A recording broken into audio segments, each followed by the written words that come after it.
Bonjour à tous et à toutes, j'espère que vous allez bien. Aujourd'hui, je vais vous parler d'un constat que j'ai fait récemment. C'est que lorsque des gens réussissent, il y a toujours des gens qui ont une réaction un peu bizarre, qui sont un peu dans la critique, dans le sens où, ah ben, si tu es heureux, quel que soit l'aspect de ta vie, oui, mais ça va pas durer, ou alors bientôt, nanana, il y a toujours une prémonition négative. Et ben, je comptais donner mon regard, mon avis là-dessus. Donc c'est un regard assez naïf, hein, bien évidemment, parce que je suis encore jeune, j'ai pas forcément jamais éprouvé ce sentiment moi-même, ou j'ai jamais grandement éprouvé ce sentiment moi-même, mais je me suis dit justement avoir un avis extérieur au problème, ça pourrait être intéressant. Alors je dis extérieur au problème, non, parce on a tous été jaloux de quelqu'un d'autre, ou alors on a tous dit ah il dit ça, mais en vrai je suis sûr, genre quand on voit un politique, ah il dit ça, mais en vrai je suis sûr qu'il est pourri. Voilà, donc on part d'un quelque chose de positif et on le transforme en négatif. Et je me suis dit, pourquoi est-ce qu'on fait ça? Qu'est-ce que ça nous apporte? Parce que dans les faits, ça n'apporte rien. Alors, la première chose que me suis dite, lorsque j'ai fait ce constat, c'est que je me suis dit, pourquoi est-ce on focalise toujours nos efforts sur ce qui nous ressemble? Par exemple, personne ne critique le millionnaire pour sa réussite. S'il y a des gens qui vont dire oui, mais ça va pas durer, tu vas toujours dire ça à un mec plus ou moins qui est au même niveau que toi. Que ce soit par exemple quand tu étais à l'école, que tu te comparais, t'étais entre guillemets triste ou jaloux parce que ton pote avait eu un 14 et toi un 12. T'étais jamais jaloux du mec qui avait eu 16 ou 18. Parce que justement, la personne qui avait eu 16 ou 18, tu savais qu'elle n'était pas sur la même catégorie d'intelligence que toi ou la même catégorie de travail. Et ça, c'est le premier point. Le premier point qui a remarqué, c'est que notre ego accepte la réussite d'autrui lorsqu'il est un peu hors de notre monde. Par exemple, un millionnaire, ben, on critique forcément le millionnaire, mais on critique beaucoup moins qu'on ne devrait vis-à-vis de sa richesse. Par exemple, notre voisin qui a acheté une belle voiture, ben, on va le critiquer. On va dire, ouais, mais il a acheté sa voiture, mais bon, tout ça parce qu'il fait un boulot, mais son boulot est nul. Alors que le millionnaire qui a acheté 200 super belles voitures, eh ben, on va pas le critiquer 200 fois plus. Donc voilà.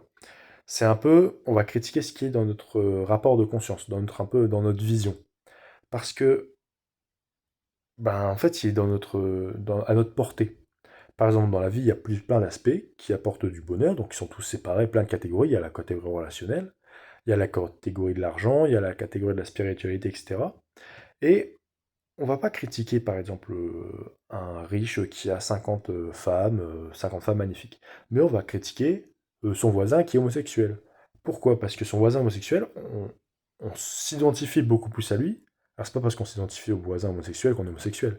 Mais on se dit, ok, c'est quelqu'un que je connais, que je croise dans la rue, il est plus abordable, il est à ma portée. Or, il y a une phrase assez connue qui dit que lorsqu'un homme se noie, il va entraîner tout ce qui est tout ce qui est à sa portée. Par exemple, si moi demain je suis malheureux d'un point de vue de l'argent, eh ben je vais pas m'en prendre au grand richou milliardaire qui vient de s'offrir un jet privé. Je vais m'en prendre à mon voisin qui vient de s'acheter une nouvelle voiture. C'est lui que je vais aller emmerder ou c'est lui que je vais aller critiquer parce que justement parce qu'il est à ma portée, parce que je peux l'attraper et l'entraîner avec moi dans les bas-fonds. Et c'est pas parce que je veux l'entraîner avec moi, c'est juste une technique tout simplement pour un peu essayer de se sortir de l'eau. C'est un peu. Et ça, c'est ce qu'on remarque beaucoup sur les réseaux sociaux, c'est que les réseaux sociaux, il y a plusieurs, on va dire, thèmes, enfin, il y a plusieurs boucles de réseaux sociaux. Bon, il y a du contenu triste qui augmente la haine, par exemple, sur le super riche, ou alors la haine sur les couples homosexuels, par exemple.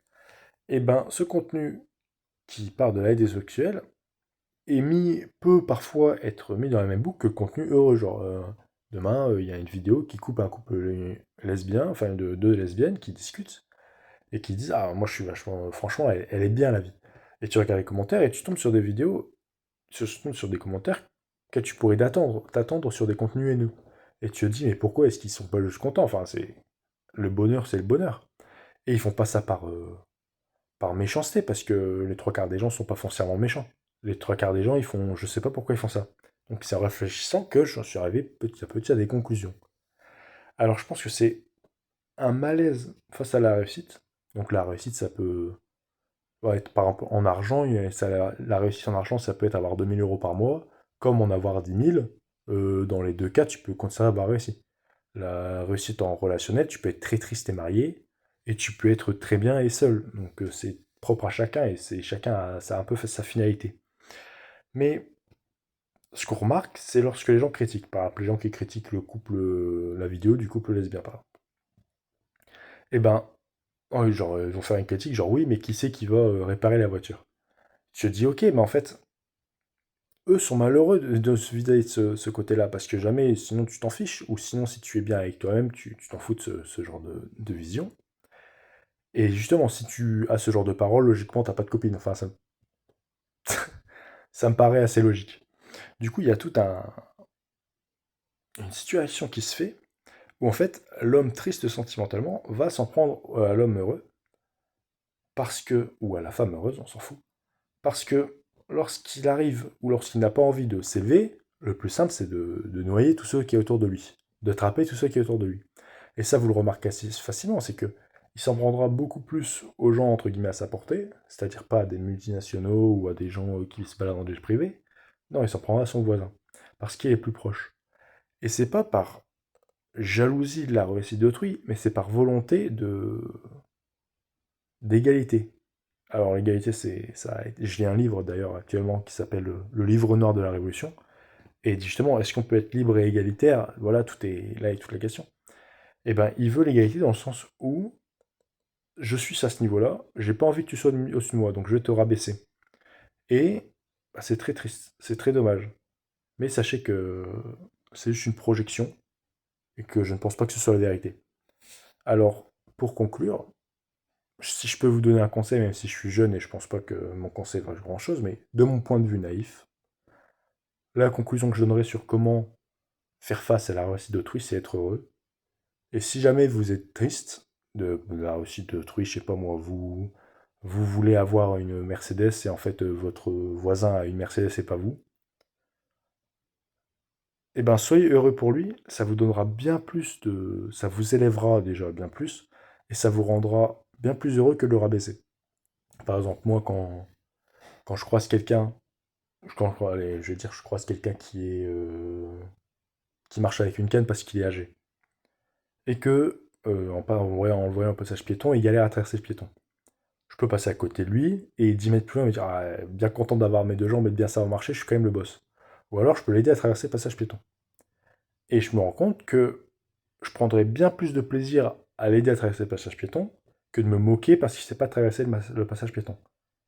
Ou alors de me dire ah bah ouais, mais enfin, que d'essayer de l'entraîner vers le bas avec moi. Que de dire ah, mais de toute façon, l'autre il l'aurait pas aidé non plus.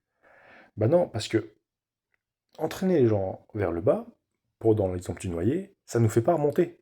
Ça fait que entraîner les autres. Alors que aider le mec à rester en haut pour qu'ensuite lui puisse nous aider, ou alors ne pas s'agripper mais s'épauler sur quelqu'un, c'est la gestuelle est la même, mais le plaisir qu'on en retire est totalement différent. Et je pense qu'il faut mettre en avant le plaisir qu'on a d'épauler quelqu'un plutôt que de le critiquer.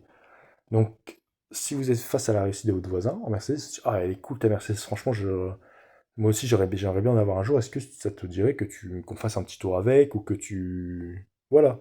Et du coup, bah, ça vous donnera l'occasion de faire un tour en Mercedes plutôt que juste critiquer les mecs en Mercedes. Et les trois quarts des gens sont pas des psychopathes, les trois quarts des gens ressentent bah, de la honte à critiquer. Moi, quand je me fous de la gueule de quelqu'un, à part si c'est un ami. Si c'est un ami, c'est différent. Si c'est un ami, faut être méchant avec ses amis parce que c'est une vraie preuve d'amitié. Mais si on critique quelqu'un, ça nous fait pas du bien, ça nous fait du mal. Alors que si on discute et qu'on s'épaule sur quelqu'un, même si ça nous fait mal, qui a mieux réussi que nous, eh ben on en retire beaucoup plus de plaisir. Voilà, c'est ce que j'avais envie de vous dire. Sur ce, je vous dis à la prochaine, bye.